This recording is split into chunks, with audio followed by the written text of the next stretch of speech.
Food is fuel for your body, your mind, and definitely your sport. But let's face it, nutrition is confusing, and the expectations on girls and women to be thin and have a six-pack are exhausting. If you've ever been frustrated with your body, confused about nutrition, obsessed with eating healthy, or guilty when you don't, underate, overate, or overtrained, and overwhelmed with all the pressure, then this podcast is for you.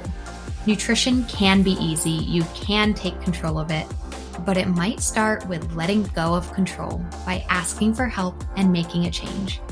I'm Lindsey Elizabeth Cortez, sports dietitian and owner of Rise Up Nutrition, where I empower female athletes to overcome nutrition concerns and perform at their highest level, to stop being confused by all the mixed or harmful messages, and finally have confidence in your body as a fierce, fit, and fueled female athlete. Today's episode is thanks to our Patreon members and our affiliates and partners. Head to patreon.com/femaleathletenutrition to join our membership or donate to the podcast, and stay tuned to hear about some amazing deals and discounts from our partners, including Prevenix, Inside Tracker, Orgain, Practice Better, and Jen and Carrie. But for now, we're getting right to the show. Enjoy. Hello, fans and listeners. Lindsey Elizabeth Cortez here, your host of the podcast, owner of Rise Up Nutrition. I'm here today with Jennifer Riggs. She is a mindset coach and certified hypnotherapist, focusing on emotional integration to produce positive changes. What I'm really excited about with Jennifer is that she's actually the mindset coach on our team here at Rise Up Nutrition. She's been working with us and our clients for over a year now, so we'll get into that. But a little bit more about her training and expertise. Jennifer is a Reiki master in addition to being a certified in emotion code, which is a modality which gently helps release negative emotions that can be holding people back. She helps clients using emotional freedom technique or tapping, guided meditation, intuitive guidance, breath work, and connecting to the inner child. All of these terms, if you don't know what they are, it's part of what we're going to talk about today, kind of helping you understand what these terms are and why it can be so powerful in making mindset shifts. So Jennifer, welcome to finally being on our podcast. Hi, thanks so much for having me. I'm really excited to be here talking with you today about all these great things we can do to shift our mindset and get the results we want in life. Absolutely. Yeah, I think the work that you do is so powerful. And I'd love, you've been working with our clients at Rise Up Nutrition for a little over a year, correct? A year and a half? About a year and a half. Yep. Yeah. But how long have you been doing this type of work, and what got you interested in it in the first place? So I've been doing different types of energy work for, probably about 15 years. The hypnosis piece has been about 5 or 6 years, and all the other things kind of have just come into play along the way. Emotion code about 4 years ago. So just kind of picking up new tools along the way. Really got into it kind of because I was trying to solve all my own stuff. Yeah. And, working through our own things is a lot of times, such an eye opener and a way to open doors to help other people too. And so that's kind of what got me going on it. The Reiki piece came in first, and I was doing that for a really long time, and then just felt like I wanted something more active to help people, because it's kind of a passive modality where it's energy work. So it's kind of putting hands on the person, or you can actually do it from a distance because energy doesn't know time or space. So, but I really wanted to start learning something that was going to be more active and getting the person actually really involved in their healing. So that's what kind of got me going there. Yeah. And as you're talking, I have so many directions I want to take this conversation, but just as you're using the word energy, could you kind of define that for us a little bit more? I use the word energy as a dietitian to, say like carbohydrates are energy and energy for your run. And what in your line of work, what do you mean by that term energy? So, it's kind of funny because I think it all really ends up being the same thing one way or another. It's the energy that's kind of in our body. We have emotional energy. We have energy that helps us to perform in our sports and things like that. But it's the energy of the emotions we take in, because there's actually a lot of energy in our emotions, which is why sometimes if you're feeling really sad or something, you feel really tired. It really tends to drain us when we have all of that emotional energy kind of fighting to get out of our body, and we kind of fight to push it away. So kind of that's essentially what the energy piece is, in that. Yeah. Well, and I agree with you, even though we might be, it might sound like two separate things, like your mindset energy and your physical energy. It's not, it is all one. And that is why the mindset piece of my programming, when I'm working with clients, specifically in the fast track, is so huge, because and why I brought you in onto the team to consult with our ladies, because they might be sometimes doing everything honestly right, nutrition wise, but they're so stressed about it, or having so much anxiety or other factors in life draining their energy. And so they're still not reaching their goals the way that they want to. And so we need the physical nutritional energy as well as the emotional energy to really match each other for things to come together. And that's exactly, it really is kind of one and the same at the end of the day. Yeah, absolutely. I mean, what is the quote? Everything is energy. That's all there is. That's the truth. It all is. It all ties together. So yeah. Absolutely. Yeah. And so, going back to like how you got into this and stuff, because you do so much more than this. You are a mother, you are a runner, you are a graphic designer. And then this is something that out of truly personal passion and interest, and like you said, maybe working through some of your own things, then became more of, okay, now I'm actually going to get certified in this. Now I'm going to start helping other people. And so you've been running, your own business for a while doing this. And then that's where then I got connected with you and was like, I think you could really help our clients. But could you just share with us, like, what are some reasons that somebody might seek out your type of work?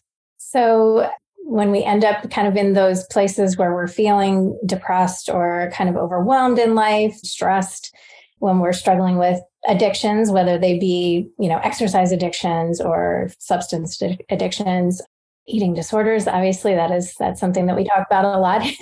But those things all come out of, really, we have this overfilled kind of emotional thing going on in our body, and we don't necessarily know really what's happening. We start noticing something changing or our behaviors changing, but we don't know what the core of it is. So when somebody comes to me and they're like, I'm just, not able to get out of this place, like the stuck word is kind of a word I hear a lot. I feel really stuck or really frozen. And so that tends to be who I usually end up seeing, are people who are feeling really stuck in some area of their life. And it's a way to help them get unstuck and out of that frozen place. Absolutely.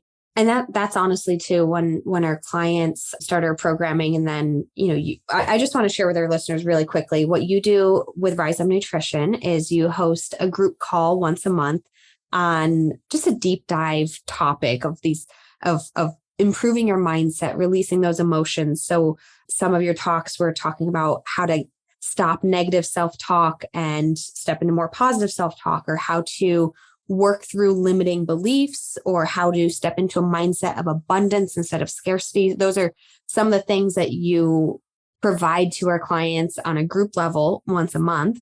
And then our clients, if in their work and programming with myself and Jenna, we notice they're stuck. And that word is really, and if they're feeling really stuck, that's where we link them up with you to do a deep dive session to see if we can kind of get them unstuck. And very often when people are stuck, I don't know if you agree with me on this or not, we don't know why they're stuck. Right. Yeah. Yeah. And they don't know why. Yeah. That's why it's so important to start looking inside and see, what is actually going on here, because really that all comes from subconscious programming.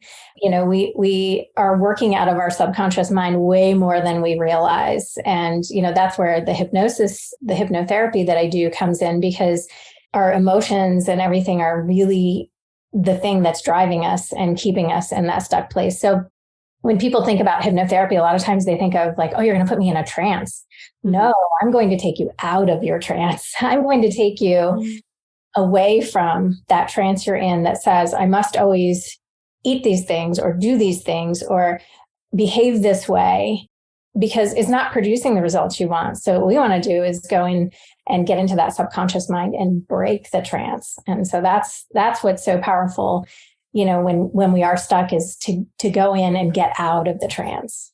Wow. I've never heard it put that way. And I love that explanation because, one of the things I wanted to do on this call with you is to kind of go through these things that you do, like hypnotherapy, and kind of give a definition because I think that's one where the public's perception of hypnotherapy, you've got half the population that thinks, ooh, that's so cool. And you've got half the population that thinks that's freaky. It's like, I don't want to be hypnotized. I don't want you tapping into my mind like that and think that you're like doing something to them. So let's start there. And you just gave us a great explanation or definition that hypnotherapy is actually not putting someone in a trance. It's getting them out of their own trance. But is there any more that you might want to elaborate on, like what exactly hypnotherapy is or how you go about it? Yeah. So it's a heightened state of awareness and concentration. It's kind of like a focused attention on the emotion. So when I work with somebody, I would ask them, what is it that you're really feeling most often right now? Or tell me an issue you're having. And then I'll have them close their eyes and ask them to tell me about this situation and what's the emotion that comes up with it. Mm-hmm. And then when we can kind of find the emotion, it gives us kind of a map to figure out where it come from. Because the problem is, we have emotions in our life and we don't necessarily feel them when we have them. We kind of are taught to just power through it or, stay positive and push on. And so when we can find that emotion using the hypnotherapy process, once we have them with eyes closed, focused on that feeling, we can kind of get their brain to say, let me bring this up a little bit stronger. And then go back in time to the first time we felt that feeling. And when we can do that, then we can help them resolve whatever happened when they felt that in the past. So, for example, if we felt, sad about something when we were 5 and we didn't know how to deal with it, because at that age, we don't really have all the tools we need. We don't really understand, how that works. And we may not be able to express that to an adult, to have them be able to help us either, because we don't have the words or the understanding. Then every time in our life that we have that same emotion, it starts building more and more and more, and it gets really heavy. And so then we get to be in our teens or get to be an adult, and all the weight is pushing down on that first emotion. Mm-hmm. So what we want to do in hypnotherapy is go back to the first time via memory. Where's the first time we felt that feeling? When we get back there, we can talk about that situation. Okay, so you're 5 and this is going on, and how do you feel? And that's when I would maybe bring in some of the inner child stuff too, and have you talk to that younger you, because really you're the only one that knows exactly what the younger us needed to know. So once we do that, then we can help kind of break that chain that's holding us in the present in that same stuck emotion. So it's just a way to sort of, it's like if you had an inverted pyramid and you pulled the bottom one out and then they all fall down. So it's kind of a way that we can resolve a lot of stuff kind of quickly.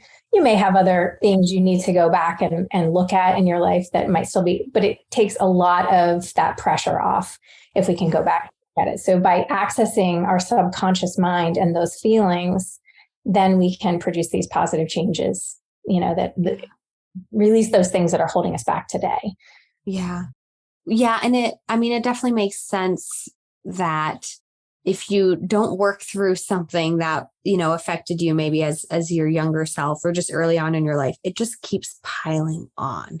Absolutely. And I think if we really pause and reflect on that, we can all agree that happens. And that's why as we get older, we're like, why is life getting more difficult? And it's, a variety of reasons, more responsibilities, blah, blah, blah. But it's also maybe even because as an adult, we should have better coping skills. But if we never, figured it out or got to the root or released ourselves of some emotion from when we were younger, then it just keeps piling on and on and on.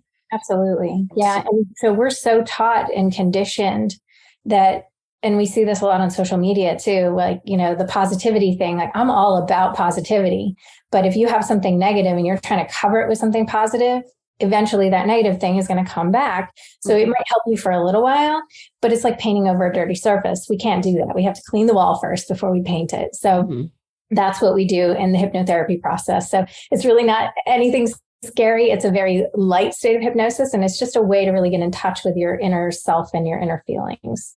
And again, too, I think that misconception of hypnosis or like, Hollywood, how that depicts it is like somebody's in a trance and doesn't know what's going on. But what you're explaining is somebody is more focused and attentive. They know exactly, like they're able to process their brain and their thoughts even better.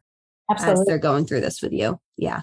The person that is being in the hypnosis state is they're in control. I'm just guiding them, asking questions and helping them to see, what is it we need to look at. So you're 100% in control. It is not, like you said, the Hollywood perception that you're going to get up and cluck like a chicken or something. We don't do that, obviously. So but it's such a great tool for changing things. And honestly, this practice in itself is really what got me wanting to help other people, because I had gone to different types of therapy throughout my life.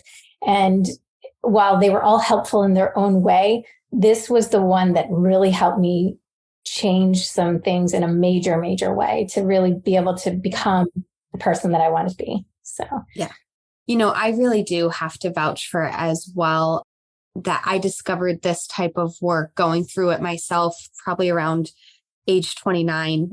So just a handful of years ago, but I've done lots of therapy. Therapy has always been helpful, and great respect for that line of work and the work that therapists do.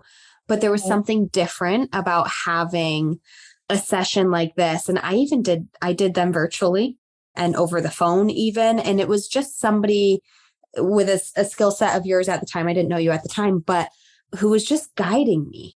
I was in control of my thoughts and where my brain was going to go, but they were just guiding me. And it really did help me work through and get unstuck really from this phase of my life that I was in. And it was just a different type of treatment, right? So it is different. This is a different type of mindset treatment or working through negative emotions than maybe more classical therapy. And there's different types of therapy too, by the way.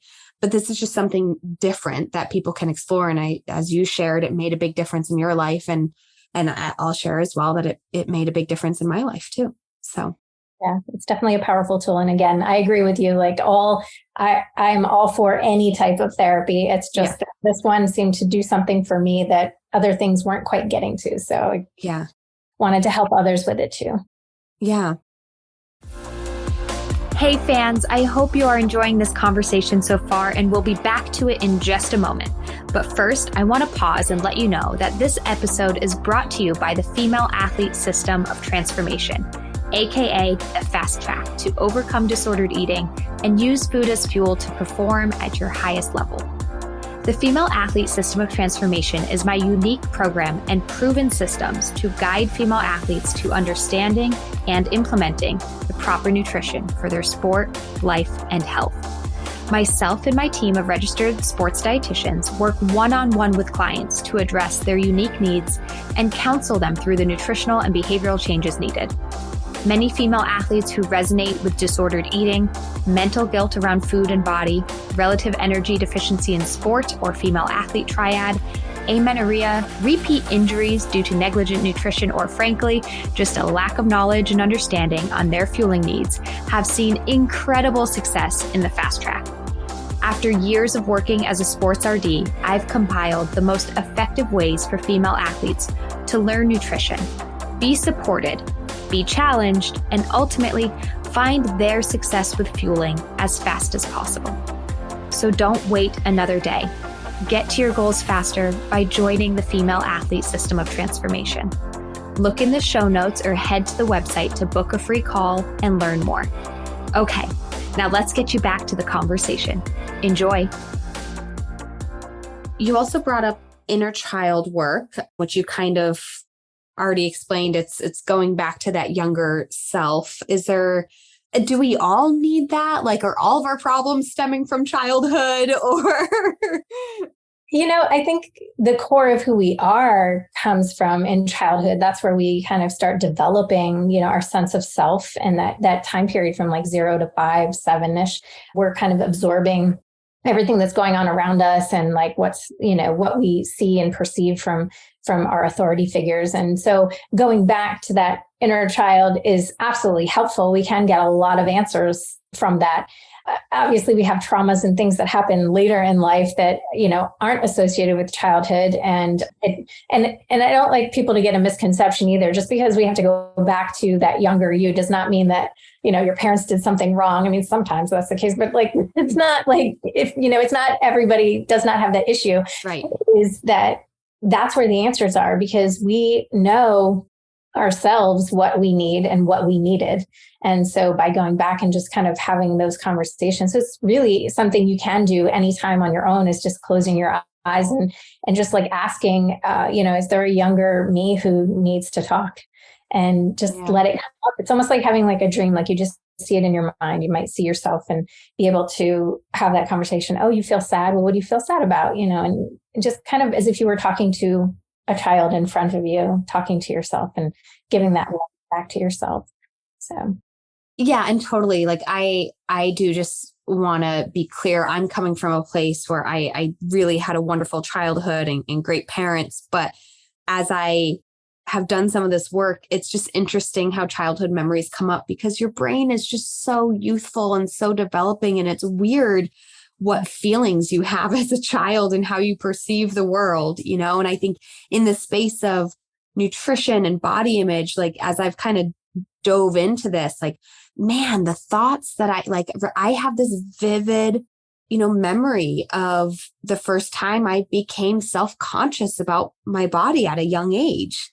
And that is so vivid. And that had nothing to do with trauma. It had nothing to do with my parents. It was just like, and I still remember that now.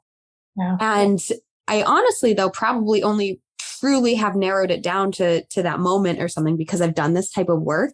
And then we can reflect back on maybe people who are having present day body image issues who haven't done that inner child work and don't even, fully understand maybe where it's coming from. And it was really eye-opening and enlightening to me to kind of revisit my younger self and that moment when she suddenly got insecure, and just kind of that's the type of inner child work that you're doing, and why sometimes it can be important to go back to that, because it's just weird what thoughts we have as a 7-year-old.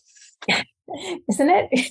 Even as an adult, it's weird that it's like what we go back and see, just like you said, just really, really helps us make those shifts in the present day, because with our adult mind, we can comprehend now that 7-year-old thought and realize that maybe we just needed a pep talk to say that there's nothing wrong with you, and realizing that and taking that into our adulthood. Because when we do make those changes in our mind, going back to the younger age, that carries through then. Once we finish a session, if we've talked to the younger self and affirmed and said all of those positive things and let her know that she was good and perfect just the way she was, and she didn't need to worry about being different for anyone else, that then changes, it really literally changes your brain. It changes the wiring in your brain, so that the adult you starts to realize that too, and accept that, you are good enough and you don't need to do anything. Yeah. Yeah, absolutely. As you know, and some of our listeners know, I'm a new mom, right? I have a 15-month-old and another baby on the way. And so anyways, Gabe just being in his early toddler years, it's so interesting, the emotions that he's starting to express and where they come from. And there's some really, not to go too far into this, but, I follow parenting advice and stuff. And there's this like Instagram account called Big Little Feelings or Little Big Feelings or something like that. How little people are babies have these big feelings and big emotions, and just like managing them and knowing where they're coming from. And I just find it, I find it so fascinating to kind of figure out, as he's throwing a tantrum, I'm like, oh, he's frustrated with this toy, or it's because he didn't, because he still can't talk to me. So it's just trying to figure out these emotions. And it's actually really, again, I'm just thinking about his brain that doesn't comprehend the world is trying so hard to comprehend the world. And, yes, he's a 15-month-old, but I think we're doing the same thing when we're 5, when we're 7, when we're 13, our brain still isn't fully comprehending the world yet. And it's just trying to figure it out. And that's where this inner child work can be so important, because if you're as an adult who does or should hopefully comprehend the world a little bit better, but we're still getting stuck by these emotions that we didn't understand in our earlier years. Absolutely. Yeah, that's such a great way to illustrate that, looking at the toddler stage and how they can't even speak yet. So how could they really process a feeling if they can't even tell you what the problem is? So that's where those patterns get built in our life. They start early on, so it starts building up. And so when we were talking before about kind of like what causes somebody to come talk to me is like, think of it as like a pot ready to boil over. You've been putting all those emotions in there for a really long time, and we're trying to push the lid down, and eventually it's going to come open. And so that's when people are like, all right, I need to do something. So pulling all those things out and processing. Yeah. So let's move on to a couple other words in your bio that we threw around. Reiki. Yeah. So I have very little knowledge on that one. I've heard of it, but I have very little knowledge on it. So Reiki is, it's energy work again, bringing up that energy term again. So all the energy that runs through our body, we have energy centers within our body, and each one corresponds really to different emotional things as well. And so typically a Reiki session is done with someone laying on a massage table, and you're putting your hands on those different energy centers and trying to balance the energy in their body. However, I actually do Reiki via Zoom as well. It's just a little different. The person just sits there kind of relaxed, and they receive the energy, which helps them to feel more balanced. It's not like an active processing on their part, but I may get some intuitive information from them during that. And that actually helps sometimes for them to know, oh, yes, maybe that is something I need to look at or work on. Like I can pick up feelings from people sometimes, self-worth and stuff like that. I'll sometimes get a sense of maybe this is an area, because there's different feelings within the body that I'll sense when I'm touching. And so it's really just kind of a way to balance and relax, because a relaxed body is a body that is able to heal itself. So it's not really that I'm doing anything to heal them. It is kind of putting them in this state where they are relaxed enough that they can start realizing, I do need to make some changes, or kind of opening their mind a little bit. So it's really just more of this stress reduction and energy balancing, less active. Yeah. And I think too, even if some people may still think, oh, this is interesting, and touching different energy areas, things like that. I think if we all pause and think about it, we know that there's that mind-body connection. If you're feeling tense from work, it's like, oh, your shoulders have been up by your ears all day long. You're holding your tension there. Or people who really are feeling like guilt or shame often have that like pit in their stomach. Right? Or when we're anxious, we have this tightness in our chest and throat. Yeah. And so it sounds like the work you do is to then help that part of the physical body relax. And then maybe somebody can work through that emotion better and heal that emotion if the physical body can relax as well. Yes, absolutely. Absolutely. Yeah. The body and the mind are 100% connected. A lot of times if we do have physical pain, there is something emotional that is creating that. And if we can kind of process the feeling, we can relieve some of those things too. It doesn't always work. I can't ever say always on anything, but I have personally felt times where if I'm having an issue, I might kind of close my eyes and be like, all right, what's going on here? Because it's like a signal. It's like the light on the dashboard of your car coming on saying, we need to pay attention to something right now. So, your body is hurting. Maybe there's something that you need to look at. So looking at that can possibly help, at least it can't hurt. Let's put it that way. It can't hurt. Right. Yeah. I mean, I have heard stories of people with like chronic diseases that, never heal, and then, find energy work or Reiki and things like that. And it's like their chronic condition is healed suddenly. And I don't want to give any like false hope, like, chronic medical conditions are still real. But like you said, sometimes the emotional connection can be a huge driving force in this. And so it's again, these are just stories I've heard, but it's really interesting. Yeah, it's a complementary therapy, really. Complementary. Like something that you want to use along with, That's a perfect way of saying it. I would never suggest somebody to forego medical care to process your feelings or anything like that. But doing those things together, that's a powerful thing, putting together the science and the energy and finding all of the reasons why this is going on. So yeah, absolutely. Yeah. Really interesting. And where does it sounds very like Eastern medicine type thing. Like, where does that stem from? It's Japanese. Japanese therapy. Yeah. And there are other therapies that are similar to Reiki that are from other countries too, that honestly, there are a lot of similar therapies, but this one originated in Japan. So yeah, it's just a very gentle therapy that's actually good for anyone. It's good for babies, pets, everyone. Like it can't, can't hurt. That's one of the things about it. It really cannot do any harm. So it's just tool. If nothing else, maybe it's a massage.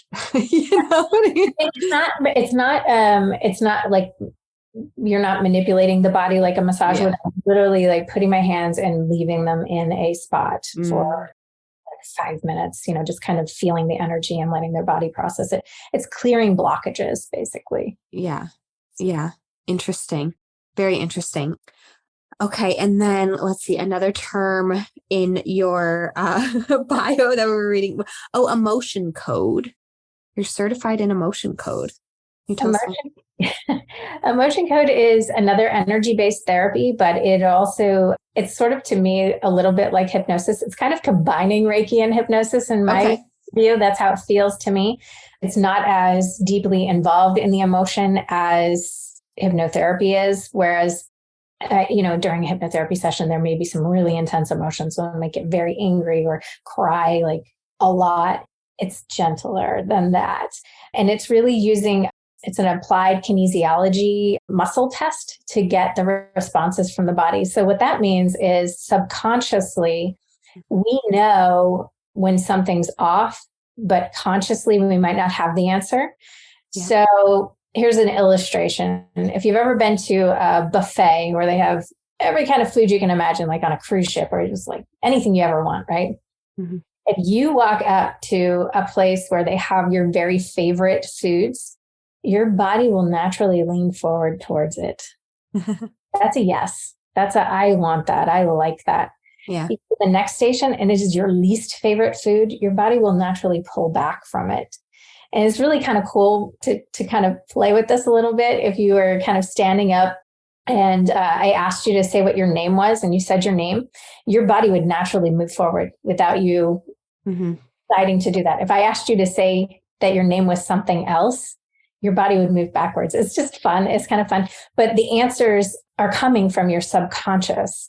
And so during an emotion code session, it's finding what emotion is actually trapped in your body.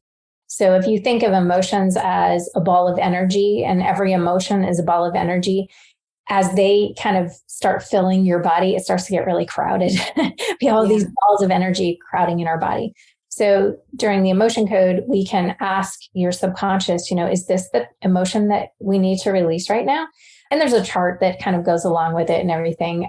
But once your body agrees and, moves forward on the emotion, then we can ask, what do we need to know to release this? And it's just like the hypnosis piece then, where it kind of comes up in your mind, like, oh, that's from, when I was really feeling bad about myself. And, I want to let that go now. And so it's basically just agreeing to let it go. So it's kind of, it's using the energy, it's using the subconscious mind, but it's a very nice, easy, gentle way to get those responses. So that's in a nutshell. So I have a funny story. When I was first establishing Rise Up Nutrition as a business, I was still working full time as a tactical dietitian for our U.S. military.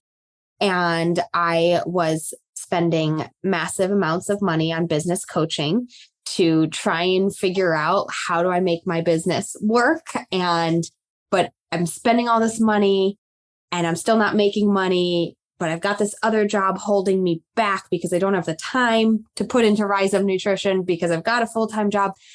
And I went to my business coach's conference, and we're working through our issues where we're stuck in our business. And I'm like, I'm stuck because I don't have the time to put into this business. But at the same time, I don't have the money to just like quit the other job. Right.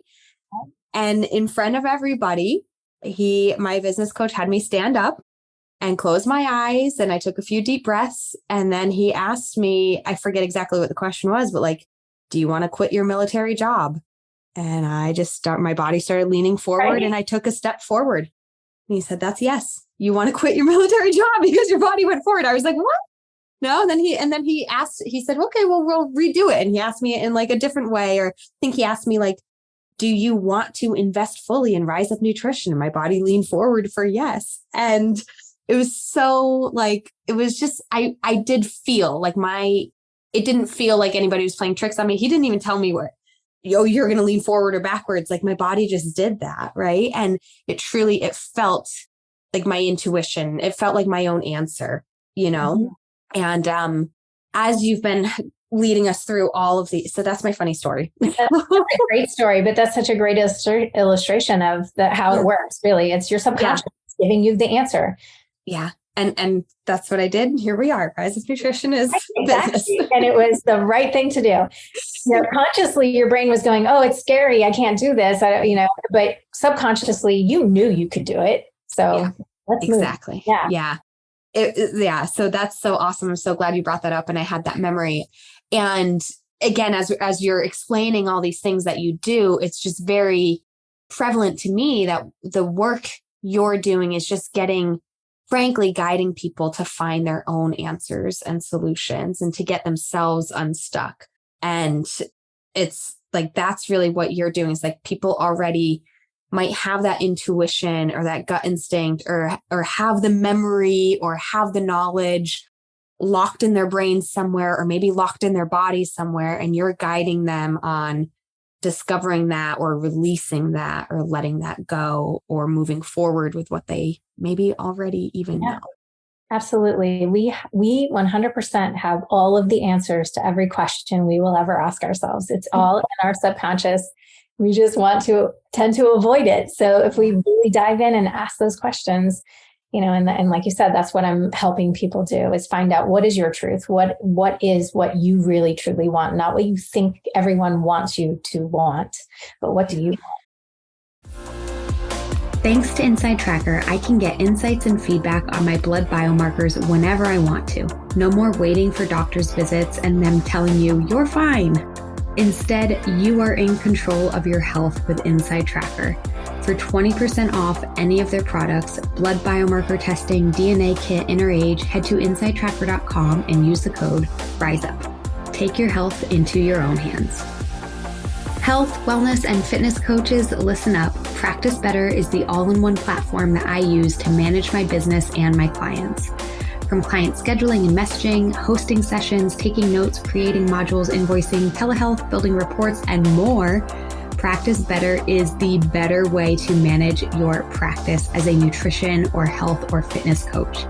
Look no further. Use the link in our show notes and use the code RISEUP20 for 20% off your first 4 months plus a 14-day free trial. I've been using Practice Better since the inception of my business, Rise Up Nutrition, and I couldn't be happier. Again, the code is RISEUP20, all caps. Use the link in our show notes for 20% off your first 4 months and a 14-day free trial. Let's get back to the episode. Yeah. This is one of those times I wish we were recording on video, because I'm like, you and me are just like beaming with these huge smiles. I just love this stuff. Yeah. But I'm happy to be on the receiving end of it. Like I love the power it does for me and for some of our clients as well, which maybe would be nice to kind of shift into is like, and this is a very broad question, Jennifer, so sorry to give you such a, what do you call it? A softball question? No, it's not a softball question. Whatever. I'm throwing it out there for you is what I'm saying. Just like, how can all of this work that you do, how do you see it benefiting clients in the space of improving their nutrition, improving their relationship with body, achieving their performance goals as athletes, like our clients that are maybe working to overcome disordered eating, overcome, red S, overcome this like just not knowing, confusion about how to fuel their bodies. And how do you see in your sessions with our clients that this all kind of ties back, the work you do ties back to actually improving their journey with nutrition and performance? Yeah. So basically by processing our feelings, we are able to make those shifts, because most often when we struggle with food and sabotaging ourselves, it's because we're lacking that self-worth that we really need, or it's not quite where we need it to be. So when we can go back and resolve that stuff, it helps us to want better things for ourselves, to want to provide good nutrition, to believe in ourselves and our goals. Because most often what's happening, when I work with people, it's that they're holding themselves back, or in some way kind of subconsciously sabotaging because they don't believe that they can actually do it. And sometimes with the food thing, restrictive eating and stuff like that, or overexercise. And I've been down those roads myself. Both I've overexercised and had disordered eating in my past. So I know where that was coming from for me. It was, for me, a feeling of not really being good enough or worthy of taking care of myself. I really needed to work on that self-worth piece. And it's not always that way, but most of the time it's going to stem back in some way, shape, or form. I shouldn't say, I don't like to say always or never, because we're not supposed to say that, right? But when we can work on that self-worth piece and really find out what it is that we need to really believe in ourselves, that's where the shifts can happen. Nutrition and performance and stuff. I talk with people sometimes about just wanting to meet a goal athletically, like they can't seem to break through a certain point, or they kind of psych themselves out. And that is not believing that they have the power to do it, or that they're sometimes it's a punishment. Like we punish ourselves, like we feel like we don't deserve to have that goal met, or to receive the praise that might come from it. And, just helping to start building the self-worth and changing the mindset that says that I'm not worthy, to going into something so much better. We talk sometimes on the monthly call on that self-care and self-love, and how we should really speak to ourselves, and how we're so often saying all those really negative things. And I say, if you wouldn't say that to your best friend or your sister, do not say that to yourself. Mm-hmm. Say to yourself those positive things that are going to build you up and help you meet those goals, and stay on track with your nutrition because you're worthy of it. Mm-hmm. Absolutely. Yeah. I think that especially in the space of disordered eating, again, it can be restricting, it can be purging, it can be overexercise, it can be compensating. It can, we can be binging. It's that kind of like, we're not viewing food as a way to care for yourself in those situations. Like food really is a way to care for yourself. It's a way to show love, a way to show nourishment, a way to help you have energy, feel good in your body, or do the things you want to do with your life. And I think this is really something that, whether or not you can consciously understand it at that time, but as I've worked with clients over the years with disordered eating, there is some peace there. Not everybody, not always, but there's some piece of not feeling worthy to give yourself the best, right? Absolutely. And because what would be the best? The best would be a relationship with food that's easy, delicious, fun, simple, nourishing, tastes good, makes your body feel good. And it's like, actually, we all deserve that. We do. We all deserve that. Food is what sustains us every day throughout our entire lives. We deserve a good relationship with food. We deserve to put food in our bodies that make us feel good and help us achieve our goals. And so if we're not doing that, it might, we might need to dive into this with our program, with myself, with you, to figure out and get unstuck of that feeling that why are we holding ourselves back from getting what we deserve? Definitely.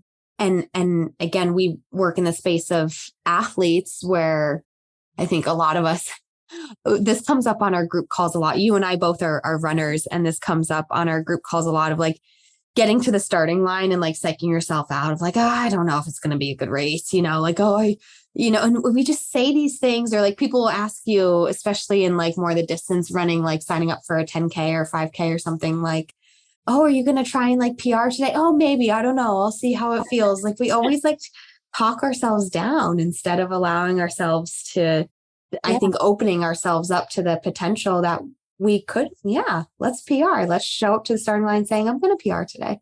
Yeah, definitely. I mean, I've definitely run races both ways, both fueled very poorly, not believing that I could actually make it through.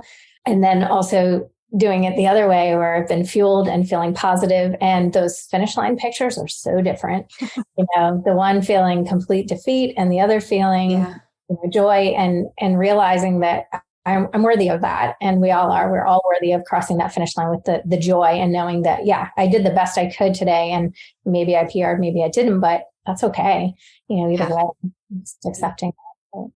Yeah, I love it. And I love just, again, your personal experience, not just in the work that you do, but in the athletic community. You've been an athlete for years and years now, and having gone through some of your own personal experiences or struggles, we shall say, with nutrition, and feeling that you've overcome them. And, you can be that role model and inspiration now for other people, which is exactly what you're doing here at Rise of Nutrition. So thank you for all your work.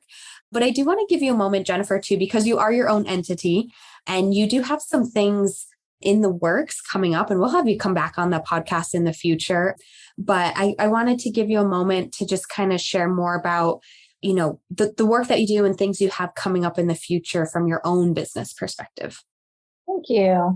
Yeah. So I'm actually working on a book right now, and I'm a little more than halfway done with it. So looking forward to when it's totally finished. And but it's basically talking about all the things we were talking about today, is how we can really find our best self, within the emotional processing, and just really diving into what we really truly want in life and how we can get there, and recognizing that we do have the, worth within us to have that. So I'm working on the book. I don't have a title yet. I'm still thinking on that. So it's a tough one. It's tough to come up with the title, but I do have a mindset coaching page on Facebook that I actually just recently started, because I had a hypnotherapy page before, but shifted to this kind of a more encompassing title. So if anybody wants to check it out, it's Jennifer Riggs Mindset Coach on Facebook. And I do have a hypnotherapy website, progressivehypnotherapy.com. So that's what's going on with me right now. And I'll keep you posted on when the book is done. Yeah, absolutely. I know. And you're inspiring me. I've shared like, oh, I want to write a book too. So you're more than halfway through. It's going to get done, and it'll change lives when we have it. And again, we'll have you back on when that is released, and we'll include your contact info and your Facebook group in the show notes and things like that, so people can kind of follow along or get some resources and help. Yeah. Thanks so much. It was really fun being here today. Yeah, of course. Now, do you want to finish our episode with our rapid fire questions? Sure. Jennifer, if there's one food you could eat every single day for the rest of your life and never get sick of it, what would it be? Ice cream. Sure. It's the best. It is. What is your favorite sport to participate in? Well, that's easy because it's running. I'm distance runner. So, yep. Yeah. Now, do you prefer the trails or the road better at this point? I'm more of a trail runner now, but I probably run 50%, but most of my races are trails at this point. Yeah. Yeah. Awesome. And now how about as a spectator, what's your favorite sport to watch? Honestly, it's probably running. I love to watch races. I love to watch my friends running, and or my kids are out of school now. So when they were in school, I was watching tennis and stuff all the time they were playing. So yeah. Just a runner at heart all around. And final question, if there's a female athlete out there that you just think is an inspiring role model to others, whether this is somebody well-known or just in your personal life, who would that be and why? Oh boy. Honestly, I'm kind of drawn towards saying it's somebody in my running group that I'm in. This woman she's a little powerhouse. Her name's Judy, and she has run Boston many, many times, but she is so humble and just really encompasses some of the wonderful things about the sport of running, just supporting others. Like it never, no one's ever like not as good as her. She's just so amazing and going out and running and then supporting the rest of us going, yeah, I'm never going to be in Boston, but she's amazing. So I love that. I think it's the energy that I love from her, that. Yeah. That amazing energy that she's putting out. And she's got the energy to race competitively, but to give it back to other people too. Yeah, absolutely. That's what I'm hearing. I love that. Well, shout out to Judy. And thank you so much, Jennifer. I'm so I just feel like this is long overdue, this episode, because I'm like, you've been up on my website. You've been working with our clients and, for well over a year now. And then it's like, oh my gosh, why haven't I had Jennifer on the podcast yet? So, so thankful that you were able to share this. Like it just, and even I honestly even learned more. I didn't know that much about Reiki before this conversation. So that was really helpful. I hope our listeners learned something and are interested, and head on over to Rise Up Nutrition and join the fast track, and you can get access to myself, to Jenna, and to Jennifer. So, all right. Thanks so much. Well, everybody, thanks for listening. I really hope you enjoyed that episode. And if you did, if you are a true fan of female athlete nutrition, then I would love if you could support our podcast by spreading the word. Share a review on your listening channel, give us 5 stars. It really helps get the word out and get the show more views to positively impact others. Also, you can support the podcast by joining our Patreon. Head to patreon.com/female athlete nutrition to consider a donation, or even better, join our membership where you get extra monthly content and perks. We don't want you to simply listen alone. We want you to be a part of a community and a movement of fierce, fit, and fueled female athletes. So patreon.com/female athlete nutrition is where you can do exactly that, learn more, and join. A huge thanks to our affiliates and partners as well. Once again, Prevenix, Inside Tracker, Orgain, Practice Better, Jen and Carrie. Please go check them out, and their links in the show notes where you can get deals and discounts. Last, be sure that you do more than just listen. If you need help with fueling, it's time to take action. Head to my website to learn more. You can either book a free call with me to learn more about our coaching programs and how we can work directly with you, whether it's the fast track or otherwise. Or you can take our online self-study course, Female Athlete Nutrition. You can literally sign up and gain access right now. You can explore our downloadable products, including the Red S Recovery Guide, High Iron Fueling Guide. Or if you are a coach of a team, check out our brand new Coaches Toolkit for teams. You can also just learn more. We have a blog, a Red S quiz to see if Red S is affecting you. If you need help, I want you to get help fast. Too many girls and athletes struggle with nutrition, but you don't have to any longer. You can rise up with the power of nutrition, take action today in any of these avenues, and become fierce, fit, and fueled. Links in the show notes, and we'll see you next time.